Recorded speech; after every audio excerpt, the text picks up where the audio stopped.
Pat McGrath, the mother of all mothers herself, now has foundations. Did you hear me? Pat McGrath now has foundations, you guys. Maryam is here to review these foundations because that is what I do for you guys. Team Truth style as always. Hey guys, welcome back to my channel. Maryam here. Pat McGrath has a new foundation out. It is called Skin Fetish Sublime Perfection Foundation, and this is what it looks like. I got my hands on some shades. I also got my hands on her new primer, on some powders, on some brushes, and I will be doing a full thorough review. And of course I'll be doing a wear test. Why wouldn't I do a wear test if I'm conducting a foundation review? You should not be watching foundation reviews if there's no wear test, just saying. Anywho, I'm an oily skin girl. If this is your first time tuning into my channel, I review foundations and other products, and I give a Team Truth verdict at the end, which is what I will be doing in this video. Is this foundation worth the hype? Is it worth the expensive AF price tag? Let's get to this video. Pat McGrath Skin Fetish Foundation Review, Wear Test, Verdict. Let's do this. Okay, so the PR package is rather cool. Look at that. Pat McGrath Labs. I bet you I could probably reprogram this to say something like subscribe. Inside the PR package, we have Skin Fetish Sublime Perfection Primer, $60. We also have the Skin Fetish Sublime Perfection Foundation, which is the main subject of this video, $68, expensive AF. We also have a powder and 2 brushes. Powder is $55, foundation brush is $55, and the powder brush is $58. Now the primer has a pump. It is silicone free, primes, soothes, hydrates, and renews with a silken effect that turns back time on your complexion by preventing transepidermal moisture loss. That's nice. That sounds like a mouthful. And here's what we know about the Skin Fetish Sublime Perfection Foundation. 36 shades, 5 shade levels, custom curated for all skin types, tone and undertones, sheer to medium buildable coverage. When I first read this, that was my only caveat with this foundation. As we know, Pat McGrath is an iconic makeup artist. She is a boss, and she is an editorial type of makeup artist who works in the fashion industry. So most of her models are exactly that. They are models with flawless skin who probably only use sheer to medium buildable coverage. So is this foundation actually for real people? Can we build it up to full coverage? We'll find out. Infused with the Lush Vita Serum Complex, this nourishing formulation is designed to help fight the formation of wrinkles by preserving the hydrolipidic film barrier of the skin and boost hydration by activating the natural production of hyaluronic acid and ceramides. Perfect. Amazing. Anyway, this one is formulated without parabens, talc, or fragrance. It's also oil-free. Yippee! My oily skin loves to hear that. Now the setting powder here comes in 5 shades. I have it here in the shade Light Medium 2 and in Medium 3. All of these are calibrated to correspond with the foundation's 36 color true hues. No parabens, no fragrance. This powder gives you a soft focus effect that visibly blurs fine lines and imperfections. Love that. Now the brushes are tested backstage, on their runways, and in real life to ensure ultimate performance. I am very excited about this. This is the first time that Pat McGrath releases foundations for her line, Pat McGrath Labs. Guys, I'm here for this. This is amazing, and I will enjoy, darling. And now let's get to the fun part. Let's start applying all of this to our face. Skin Fetish Sublime Perfection Primer. Looks just like Fenty, their original primer. And if you don't know, now you know. I have a review on that primer up here. After moisturizing, use your tips and apply a dime size amount of the Skin Refining Primer to the center of the face. Blend outwards. This feels very fresh. There is a slight scent here, slightly floral, not super invasive scent. I'm not turned off by it. Feels very lightweight, not silicone-y, just very velvety type of finish, but very similar to Fenty's Instant Retouch Primer, the original one. I was sent 3 of these foundations. Even the paper packaging is just so damn cool. I've got shade 13, shade 15, and shade 17. All of these are yellow undertones, although I did see that there were olive undertones, which Pat McGrath considers neutral. So I don't know, maybe I should put in a request for an olive undertone. We'll see. Let's find our shade. Here we have shade 13, the lightest. Also comes out from the pump. 13 looks good. It looked really odd on my arm when I swatched it on Insta stories because my arm is like 20 shades darker than my face. Not 20, I'm exaggerating, but definitely at least 8 shades darker. Next we have 15, and let's do 17 right here. Guys, I think I might be a shade 14, which is an olive undertone. It's right between these two, and I think that might be my perfect match. But for the sake of today's video, let's never mind the color. I'm actually very happy that Pat didn't send me all 36 of the available shades. I think this is great. I'm gonna have to just put in a request for another shade that closely matches mine if and only if I love this foundation. But you know what? Let's test this 11. Let's apply it the way that Pat likes to apply it, with her fingertips. And let's see, maybe 11 is a good match.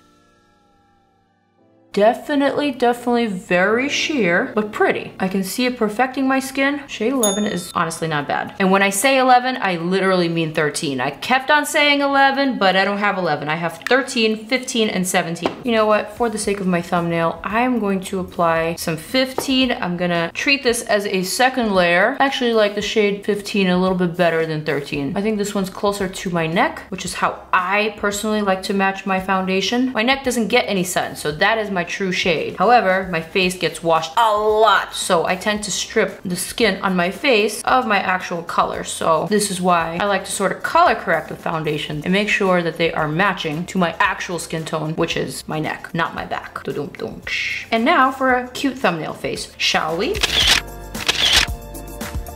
With the monies, honeys? Now that I've applied it to this side with my fingertips, I understand what it looks like with 2 layers, with the fingertips used as your tools. And now I want to apply it the way that I would apply it, with the brush, with my proper shade. Now let's fast forward real quick and let's clean my face. Okay, back to the beginning. Going back to that Sublime Perfection primer, applying the same amount to the center of the face and outwards, blending that with our fingertips as Queen Mother suggests. You guys, I love Pat. She is incredible. And when you meet her, there's just such radiance, such light coming from her. She's very warm and she's very humble and just so nice, my God. She's not even faking it. She's not even trying to be nice. She's just nice and kind and like, you just want to hug her. She's very huggable. This primer feels amazing on the skin. Okay, Pat. I am gonna go for shade 15, and this time I'm gonna use the foundation brush. Ooh.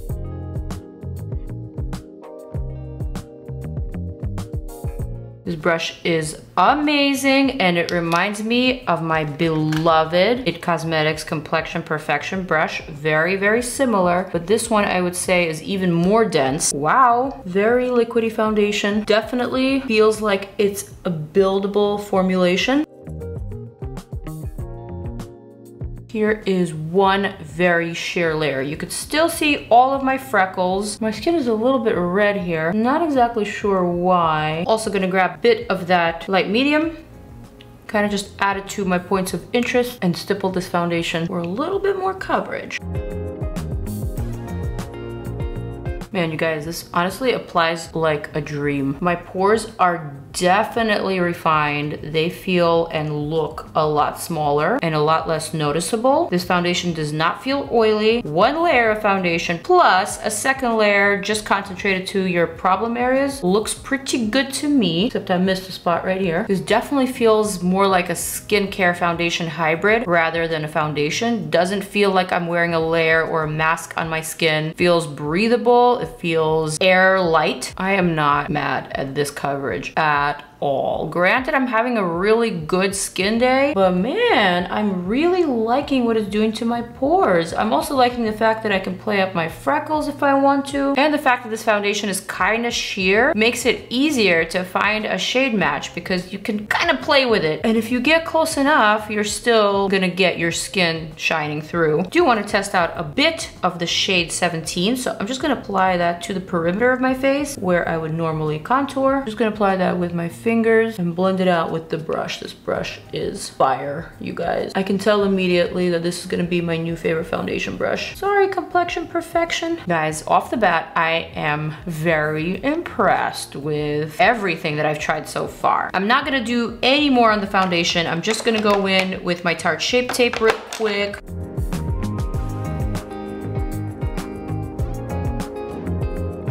I honestly don't even want to cover up this foundation too much. I really like how it's looking. I really like the finish that it's giving me. Makes me feel like me, only perfected. Only thing with this foundation is that it does feel a bit sticky. It seems like it needs to be set with something, although it is set to be self-setting, whatever that means.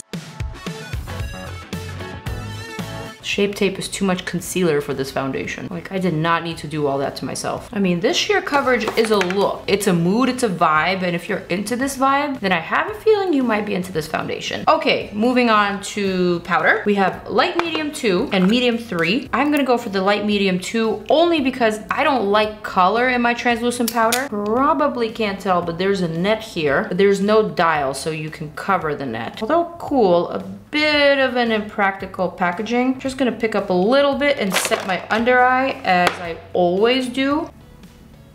Very nice. And now I'm gonna use the powder brush to gently apply powder by sweeping the Skin Fetish Sublime Perfection powder across the face to set your foundation. Use sweeping motions to smooth and blur your T-zone, moving across the forehead and down the nose, and then effortlessly build a velvety matte finish by sweeping powder across all planes of the face. Looking mighty fine. Actually, doesn't even look like I'm wearing anything on my skin, but my skin looks pretty perfected. That is impressive, you guys. Hold on, BRB. I'm gonna put on the rest of my face and then I'll show you what this looks like with my entire makeup done. Makeup is on. Coral Bang from my PIXI collab is on the lips. Available at Target. Lit kit for the day. Go get it now. Links are down below. But anyway, let us observe the skin. This is what it's looking like at this point. I love it. I love this finish. Although it's not a full coverage foundation and it is a sheer to buildable, I think it's a look. And it's a look that I appreciate, especially for the summer when you don't want to look like you're wearing a mask. I like how this looks. Although right now this foundation is freshly applied. When it's freshly applied, this is a great foundation. Let's let some time pass by in the day. Let's do some things and let's come back with some time warping music for that wear test.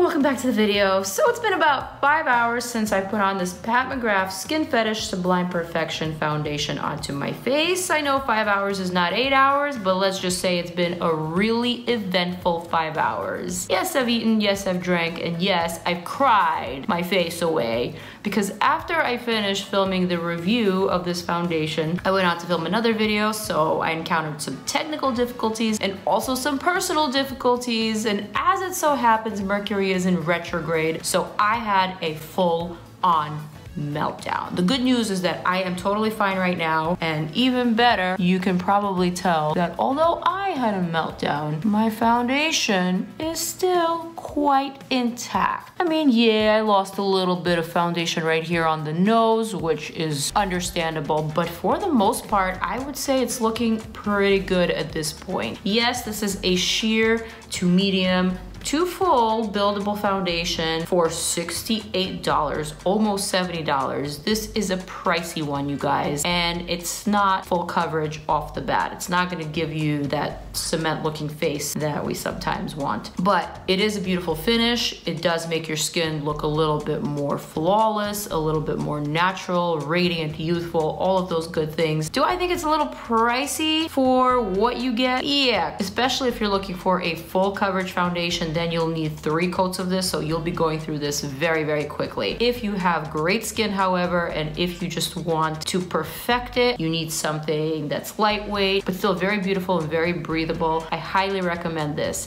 However, if you're looking for full coverage, you might want to look elsewhere. So those are my 2 cents. Those are my final thoughts. Pat McGrath, you outdid yourself. I think this one's a keeper, and I'm gonna keep using it. I hope you guys enjoyed this video. Thank you for watching and for subscribing. I am going to scoot over this way while you click on some of my other foundation reviews. I have so many. Click on them. It is, after all, the year of the foundation, and you know you want to see more reviewed.